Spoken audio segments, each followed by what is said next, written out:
Okay, doke. So, in talking about kind of this idea of wilderness management, again, the Wilderness Act that kind of really formally started all of this is pretty young as far as things go. You know, when we're talking about like um, the different nations of humankind, we're typically talking on at least a century's scale, right? When we talk about the United States, we're comfortably over 200 years, about to hit the 250-year mark on like formally United States. But even with that, you know, what we think of as the United States of America now also has a couple of centuries of, you know, Western associated history before the 1700s, in kind of the, you know, pre-colonial and colonial eras as well. So ideas like wilderness, they have kind of a weird life cycle. Like, it'll be this concept over here that people are ambivalent or even actively or strongly negatively against, and then technology changes or the political regime changes, right? So the difference between a nation and a state. State is kind of like the government and the principle and policy. Nation is like, what are the ethnic groups involved? And so when the nations, the Native American nations, the Western European colonizing nations come together and form the state of the United States, uh, you know, there's a sort of heterogeneous or pretty big variety baked into how people respond and what they think about when you toss a word like wilderness out there for people to chew on. So we want to kind of map out some of those previous things, because when we take a pretty heterogeneous or variety condensing idea and slap a formal term like federally designated wilderness onto it, all of a sudden it removes a lot of that heterogeneity typically. And it removes a whole bunch of kind of the various and pretty strongly held connotations that folks have. So you put this one big federal stamp or definition on it, and it's like, all right, this is what we all mean, and nobody can mean anything else when we say this, because now it's a law, and this is how we're going to manage it, and this is why you got to manage it like this. You kind of wipe out, or you can wipe out all of that texture and the sense of what it is for everybody else, and that can kind of knock a bunch of people off of supporting or helping out with, you know, trying to manage it in that way that you're required to as like a, you know, a federal forest protection officer or district forester or, you know, backcountry patrol ranger in the Park Service, or whatever your job title is. And so to this day, right, in some of the more wild and remote areas of spots like Great Smoky Mountains National Park, you have people going in there on purpose and lighting forest fires because they're pissed off at how the government slapped a designation, not in that case wilderness, just national park, but same idea. And so, you know, the job's way harder because people are like doing federal arson, you know, just because they disagree with your definition and how the place sort of came to be. So how do we get there? And what's important about the history of it? We want to think back to how our sense of things is super short-lived, right? So your generation, mine, we've got a pretty good sense, a pretty tight calibration on like the last 40, 50 years. And wilderness is now more than 50 years old. So even this designation came up in a time when none of us was alive. So we got to kind of go back and look back and recalibrate this stuff. So way back in the day, kind of in this ancient and early period, and by ancient I'm talking like thousands of years ago, wilderness meant something really pretty different, right? So now we live in the Anthropocene, which is where humans are on a planetary scale driving the matter and energy cycles of the planet, right? We're forcing our temperature up on average. We have plastic dust blowing in by the millions of tons onto California and Oregon and Washington. every single year, millions of tons of dust coming off the ocean that we put it in, as like empty Tide bottles and fish nets and stuff like that. Right? So we're driving ecological processes on this scale. Thousands of years ago, we had kind of started that just a little bit with primarily animal agriculture and just very early hand tool-based deforestation, but it's nothing like what it was today, right? So atmospheric methane concentrations start to sharply rise as of about 10,000 years ago, about 8,000 BCE, with the advent of animal agriculture in the near Middle East. So back then, where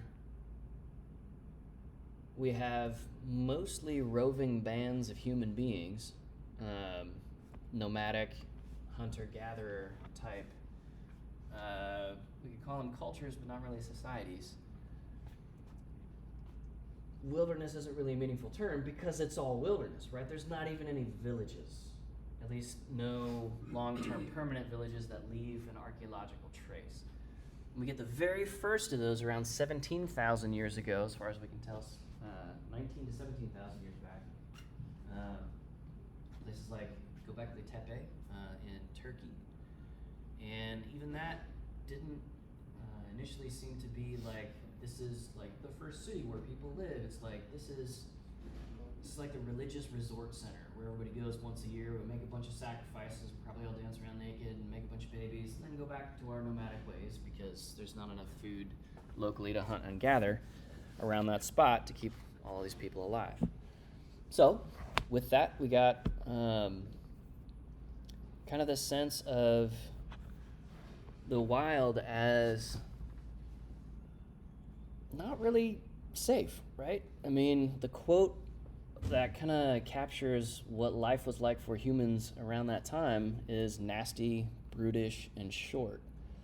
At that time, people are still dealing with woolly mammoths, and like if that's how you get your burgers, you send out 5 hunters and maybe 4 come back with a whole lot of burgers, but you lost one guy, and it takes 15, 20 years to get one human being raised up to hunting effectiveness age, and that's a pretty big hit to sustain. In the wilds now, looking at wildlife species apart from humans, you have almost even odds for getting about a 50-50 chance, almost 40 to 50% chance of dying by predation. If you're any randomly selected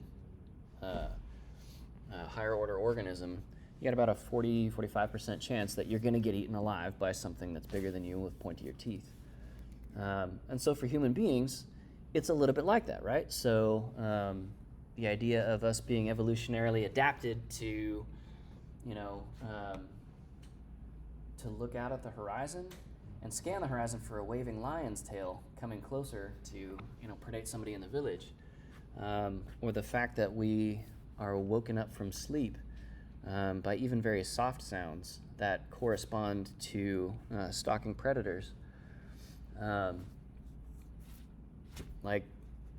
lot of people died violently to the wilds, so to speak, right? So exposure, just freezing to death, or hyperthermia, runaway hyperthermia, being too hot in sub-Saharan Africa because you don't really have, aside from individual trees here and there, any shade to get to or any water to cool off with.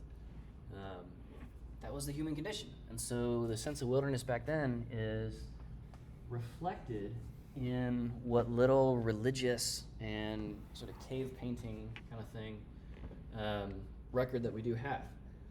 So where the gods are in the most primitive societies depicted, they tend to be described as more sort of capricious, like, oh, their whims are changing today. So yesterday we had, good rains for the berries we're going to gather later in the season.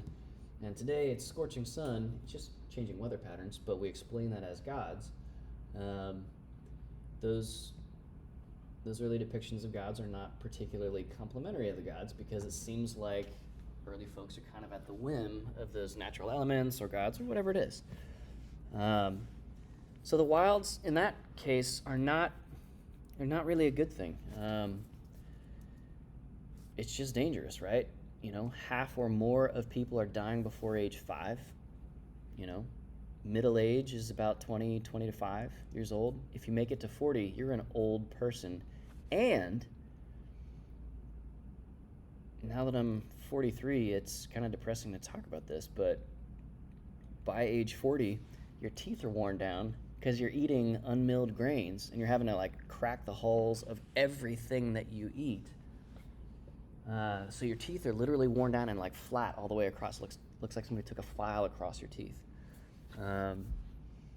And you have crazy arthritis, and very often, even in really primitive societies, broken jaws, because you get a tooth abscess, a cavity, and it's so painful because that nerve goes straight into your brain, doesn't have to go anywhere else. There's no pain like tooth pain. People would try to rip out teeth and break the jaw in the process of doing it, right? And that could be a fatal injury. So imagine going to the dentist being like, you might kill me, but I'm so miserable, I kind of don't care. Up until, 150 years ago, dentists and barbers and surgeons were the same person.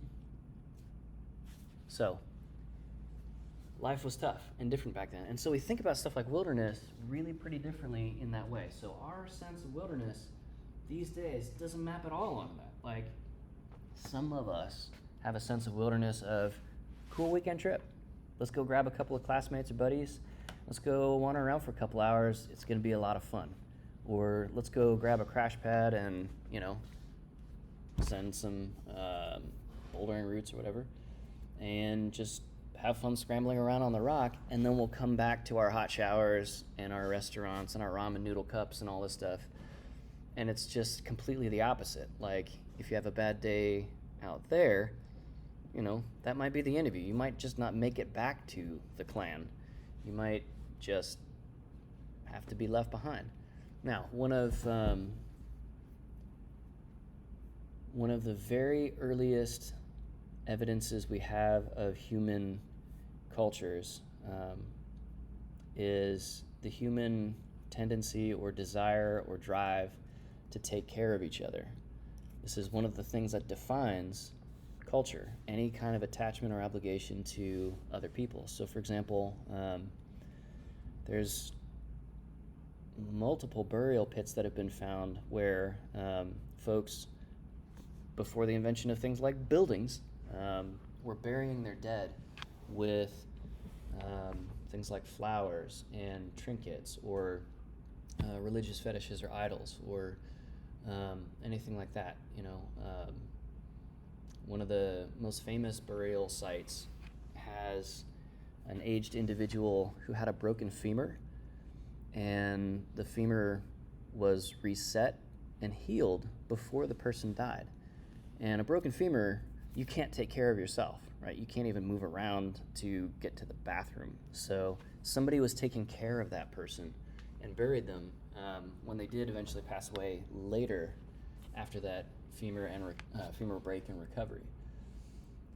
So, it's easy to kind of take a dump on early societies, to the extent that they were even societies or just cultures, and say, these guys were just hard scrabble, dirt under the fingernails, and if you made it to age 30, that's a pretty good run, breeding and feeding and fending off saber-toothed tigers and so forth. But there's a lot of the same kind of human element of, what are our ties to each other? What are our obligations to each other? What does it mean to be a person among people, not just solo out there in the wild, and it's, man versus wild, like the TV show. So that's kind of the picture, as scant as we have it, of the earliest sense of what is wild versus tame space. That is, there was no really tame space, except there were some river valleys that were a little bit milder than others to exist in, and so folks end up gravitating towards those to set up the first permanent settled places like in the Fertile Crescent of Mesopotamia. And then not too far after that, some spots around the Beijing Plain, China, modern day China, and so forth, where, the rivers with their annual floods, the Nile area, are bringing fresh fertilization to what will become grain fields a little bit later on, grain and cereal fields. So with those earliest societies, we start seeing a split or a bifurcation, a division between this is the civilized, settled, protected area. So like the ancient city-state complexes of like Ur, which is like modern day Iraq. Super old stuff, like 6,000 BCE. That's where we start to see, even then, with the first like permanent cities, like the very first ones, immediately a division of, okay, this is civilized, this is safe, people can be here year round and expect or have at least a reasonable expectation of, I'm going to make it to next year too, and so I can have some continuity instead of just picking up stakes and moving around and sort of steady state cycling with a couple of family groups around my area. And I might still die of that tooth abscess, but at least we got our wild lion problem squared away. We've got our woolly mammoth problem squared away, that sort of a thing. So that's pretty cool. But that took a long time to coalesce, and the fact of any of the ancient wonders of the world, like the Hanging Gardens of Babylon, which was much, much younger than Ur. We're talking centuries BCE, not millennia BCE. Those Hanging Gardens were specifically, in part, a demonstration of those particular rulers' domination over the wilds. Like, we have wilds tamed and hanging in these big pots, and water is super heavy, but we're gonna pump water up to the top of this huge ziggurat, this step pyramid thing, where all these hanging gardens are, and basically feed these hanging planters as kind of a humble brag or a flex on or against wilderness. So it takes a long time to even get to that point. And it is still absolutely wild everywhere except for these specific and small and typically fairly short-lived pockets of like civilization and safety. Like walled cities were walled against human invaders, but everything else, there was a bunch of farm fields and like outlying settlements around those walled citadels or fortified city areas. And then everything else, you're kind of on your own. So if an invading army comes in, you flee to the walled city, and you kind of take for granted that the army is going to come through and plunder everything on its way to that city and lay in its supplies for the siege of that city. The fact that these early city-states were starting to tame the wild, starting to advance technologically, starting to sort of smooth out all the rough edges of trying to live in the wilds. But they were only starting that process is kind of underscored by the idea that when guys like Alexander the Great, a couple of hundred years BCE, was conquering his way basically all the way across the Mediterranean, and he made it as far as Western India. Like the dude just swept on through. His armies were coming on places that had been deserted for hundreds or thousands of years. Some of these old walled cities where the society had just collapsed. And it happened so long ago, kind of like pre-good writing records remaining, that nobody knew. So, 200, 300, 400 BCE, we have places that have been deserted for centuries, just gone. And the records from his army rolling through were like, this is creepy. This is a ghost town. And this is clearly, some of them had like stone walls dozens of feet high and just empty, And the city was still habitable. Like, those buildings don't stop being useful, but something had gone horribly wrong. And it might have been, internal disease outbreak. It might have been a conquering army that smashes in the front gate, kills everybody, and keeps on moving, and nobody ever circles back to repopulate that area. But they didn't know. They flat out didn't know. Nash. I'm a classics fighter, and what that time frame is known as is the Bronze Dark Age. Bronze Age, Dark Age, and it's super crazy because like the earliest bits of like Greek history, like Greek civilization that we had that we would consider what we call ancient Greek. Mm-hmm. So that's like 1800 BC, and then in 1700 is whenever we started getting like geometric patterned pots from the Greeks. But we know from the difference in like the 100 years that happened that they completely, like the Bronze Age society before what we consider the Greek society, well advanced, major cities, prosperous, functioning societies with written language and everything, but somehow in that 100 years they lost so much that ancient Greeks would not have been able to communicate with the civilizations before them.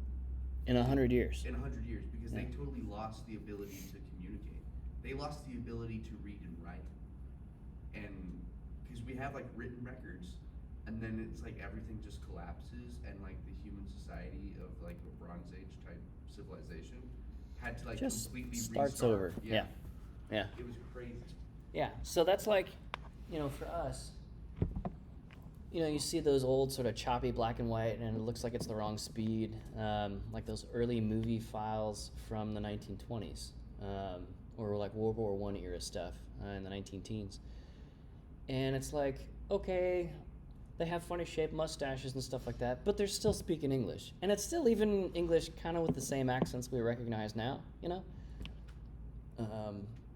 Like it's a little bit funny sounding to our ear and so forth, but it's still totally the same thing. Imagine, some genuinely annihilating like pandemic swept through, like cholera. They didn't understand what germs were or something like that, and it killed everybody in the city or something like that.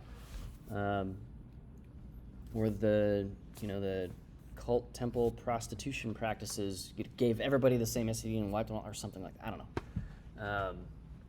It's hard for us to imagine that these days because our level of development has, especially since the Green Revolution in the mid-20th century, we've largely eradicated stuff like famine and pandemic and so on and so forth. Like, we have like minor pockets of crisis here and there that we sort of create for ourselves with warfare, or that we sort of supplement people through like in tough droughts or something like that in a region. But we just don't have to think about it anymore. Our logistics are pretty good. Now, they're also fairly brittle or fragile, but yeah, like the way that we can think about wilderness is totally sort of propped up on this just-in-time logistics, global shipping, synthetic materials and stuff like that. And back then, people are not seeking out wilderness for the fun of it because that's where you go to die, right? In early Roman culture, Rome was founded by Romulus and Remus, two kids left out in the woods. Part of their cultural tradition was, the winter wolf. If somebody is old and is kind of a drag on the society, then you could just go for a walk in the middle of the winter out in the woods and just not come back. If you had a child that you couldn't handle, take them for a walk in the woods and come back without them. That was kind of an accepted thing because life was that hard. So we don't have any sense in like the great Greek philosophical schools of thought of, you know, what makes good, what makes evil, what is worth living for in life and stuff like that. Wilderness doesn't really figure in that very much, because even as these, you know, Greek city-states, the polises and so forth, the Persians, the Medes, all of that sort of early Western set of societies that our classics folks just love to dig into because there's so much rich stuff to dig into. They're mostly focused on city life, and the countryside is largely a military and logistical obstacle to overcome. So, if we fast forward into that time, we see in religious traditions at that point a shift from cave paintings of wildlands as these epic hunting trips or expeditions to try and, you know, feed our small family or clan group to, and this is common across, of course, the Abrahamic religions, but like, you know, the Israelites wandering around in the wilderness for 40 years in the Levant, or south and in the mountains southeast of the Levant. So kind of that strip of land that's between modern day Israel and Egypt, kind of east of the Red Sea and stuff like that. You know, in that particular Bible story, a couple of million people are wandering around for 2.5 generations, about 40 years, because God's kind of irritated at them because they didn't, you know, follow his directions. And so he just lets those generations die off before bringing the rest of them over into what is modern day Israel and Palestine and so forth. Jesus, a couple of thousand years after that, is going to be in the desert for a period of 40 days at one point to undergo a personal deprivation ritual called fasting, where he doesn't eat or drink, stuff like that. And it's a trip that he undertakes not because wildlands are cool or exciting to explore, or it's building a sense of self-efficacy in him as a person. It's more of a, I want to go out here because this is, you know, this is the place of deprivation. This is where people go to die. And he's going to spend some time thinking and praying, and if you subscribe to the story, encountering the devil and being tempted by some offers by the devil and so forth, and coming out of that a more focused and thoughtful person, etc. This is a pretty negative take on what wilderness is. Like, this is not just wilderness is dangerous and scary, and sometimes people go there trying to travel to the next settlement over and they just don't make it, to this is a place of either punishment, in the case of the early wandering Israelites, or a case of self-imposed privation, removing stuff like easy access to drinking water and food and shelter for a period of days or weeks. John the Baptist, a historical contemporary of this guy Jesus, lived out in the desert and survived on locusts and wild honey and stuff like that. And, you know, that's kind of burly. That's different. So, this is, again, all just setting up some contrast for the way that we think about wilderness now. We've got to be very careful not to sort of put our current day understanding of wilderness onto previous peoples and sort of judge them through a non-historical lens. Yeah. Australia was another place used as a punishment sort of wilderness. Yeah, Australia, the United States state of Georgia, was also a penal colony. Yeah. Because was it the British that sent people that were prisoners to go die there, basically? That's correct. Yeah. And so was that, and mostly, I guess my question is like, did that sort of like view stay from like when you were talking about all the way up there, or did it sort of like change and just was that way 400 years ago? it's more or less it's more or less consistent, right? So different cultures, different eras are gonna have different terms for it, but so we've been talking about sort of spiritual or religious stuff within what will later become the Catholic Church, starting around the year zero. Something like excommunication, where you get kicked out of the church, well, because at that point, the Catholic Church will, for about 1,000 years, grow into a single sort of politically unifying thing. When you get kicked out of the church, you're also getting kicked out of that community. And because the Catholic Church is sort of, rolling pretty thick over all of Western Europe and Eastern Europe at that point, and then splitting into the Eastern Orthodox Church, Rome, whatever, you're also getting kicked out of like all of those other communities. So you're getting pushed out and out and out and out and out, and you keep getting bounced until there's nowhere left for you to go. So that's sort of the religious version of political banishment.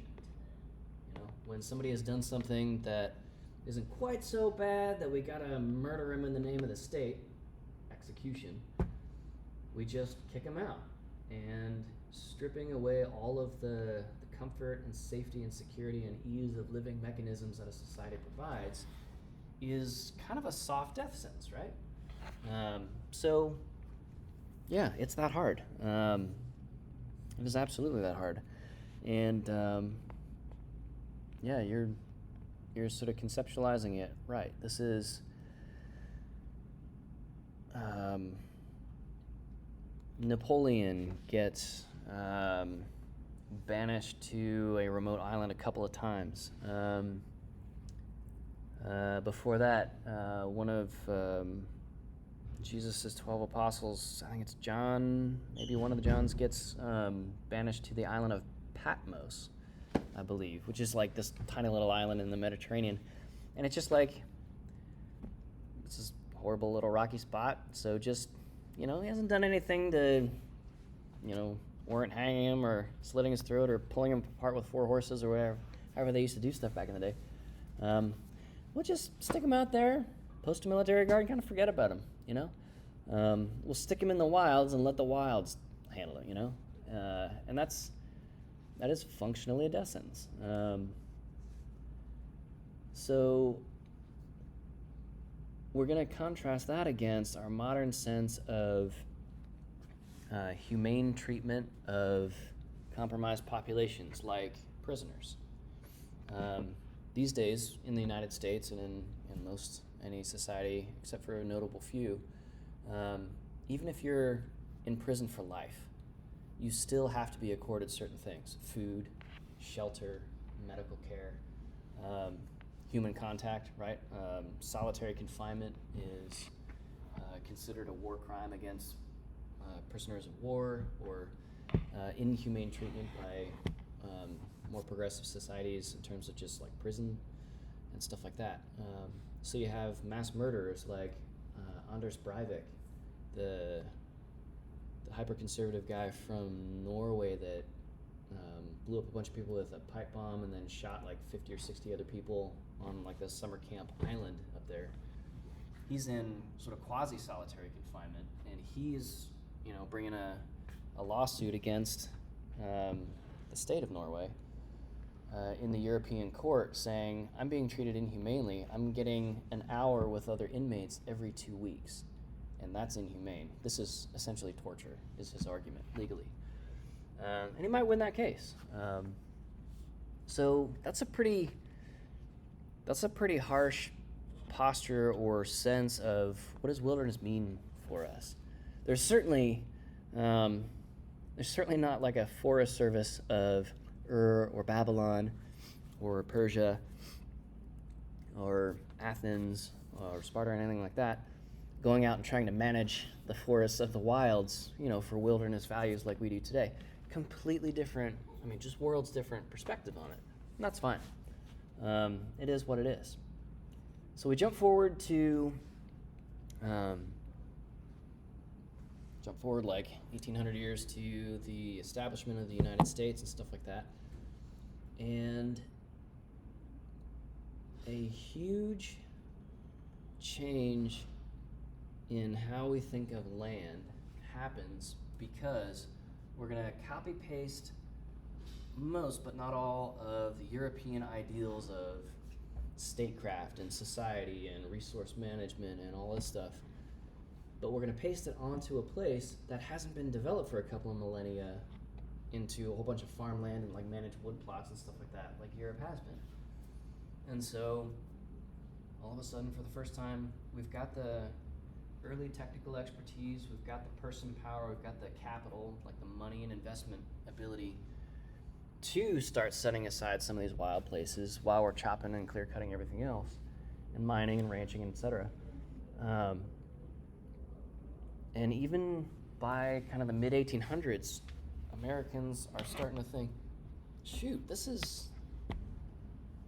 we're kind of standing on the gas pedal here. Can we, pump the brakes a little bit and just take a step back? Like, what are we losing by developing pretty much all of this as fast and as hard as we can?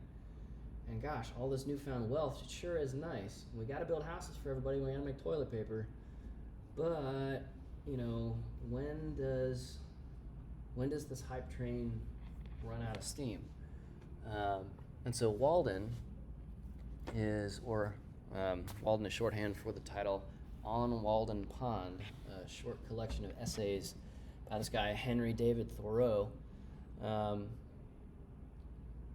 Is kind of a mid-century in the 1800s reflection on, hey guys, progress is awesome. We're killing it. We're doing great. Also, or as the youth might say these days, however, maybe we're starting to use up or consume in an irreplaceable way some of these resources that are benefiting us so much. Let's at least notice that and ask ourselves some questions about it. All right, so we're still over 100 years away from setting up anything as wilderness and leaving it and managing towards that where it's not. But it takes a century. It takes Americans a century to start this conversation and then to finish it. So, with Walden, we have this kind of just low-key set of questions on, okay, what does it mean to be American? Also, what does it mean to be a human? Also, what does it mean to be a human cooped up in a city? In a city in the mid to late 1800s, right? We don't have indoor toiletry plumbing yet, so everybody's pooping in outhouses or in buckets and throwing it out the window, literally. And, as we add a lot of people in cities, that bucket throwing gets to be kind of an issue. So a partial fix on that is when a man and a woman are walking down the sidewalk, the man walks on the outside of the woman because he's closer to sewage getting splashed up by the horse and carriage wheels as it passes by onto him instead of onto her. And also, she's closer to the wall of the building, and somebody throwing poop and urine out the window or women's menses, with that stuff out the window, it might possibly land on his wide-brimmed hat instead of, because it's arcing out, instead of just going straight down onto her, right? And that is a solution to the problem. And Thoreau's like, what if we kind of just took a whole different look at this stuff? Like have we really solved that problem, really? So it was written in the mid-1800s, and it reads like it was written in the mid-1800s. We'll take a look at some short sections of it with this class to kind of get a sense of, okay, things were different then, but how were they starting to just start asking these questions about wildlands and wilderness, and what does it mean to be human, and what's the best way to get there and stay there in terms of high-quality living? Because living in a city is nice for some things, but it's also pretty awful in some other ways, and can we do better? And we'll end with this anecdote. He lived in a small town in Massachusetts, kind of outside Boston, and he resolved for a year. We would call it a project these days. We would call it like the Walden Project, and Kickstarter it. But he basically got a cabin on a lake way out in the wilderness. Like, it was like 1.75 miles from town. Pretty far out in the wilderness. But at that time, like, that's pretty wild for somebody who doesn't have anything other than wool and cotton to wear. None of this plastic fiber, thermal stuff, quick dry, anything like that. No electric heat, none of that stuff. And he decided to live for a year in this cabin, just like see what it's like to live under his own human power, the way that everybody else had, kind of all the way through, all across humanity up until this point. If he got hungry on Sunday afternoon, he just walked 2 miles into town, get a Sammy, and walk back out. Like, he wasn't really trying to rough it, but even just having to walk 2 miles to do stuff was just enough kind of friction for him. He was trying to get off autopilot and see what it's like to live consciously, so to speak. So we'll read a couple of chapters of that. It's not super hard. There's a million things. It's free. It's been out of copyright for like a century or whatever. So yeah, we'll take a look at that coming up, and we'll pick up our wilderness history and development narrative there on Thursday. For Thursday, I'll post, we've got a whole bunch of copies of this in different formats on the course website. So I'll post a link to that and directive for everybody to read the first primary chapter of it to kind of understand what the book is about. And it's a little bit archaic, so you might want to read it once and then, come back to it, read it again. It's a little bit easier to capture what he's saying kind of the second time through, but it's not super long. So I'll link that. Keep an eye on the course website, and we'll see you on Thursday. See you, Dr. Burke.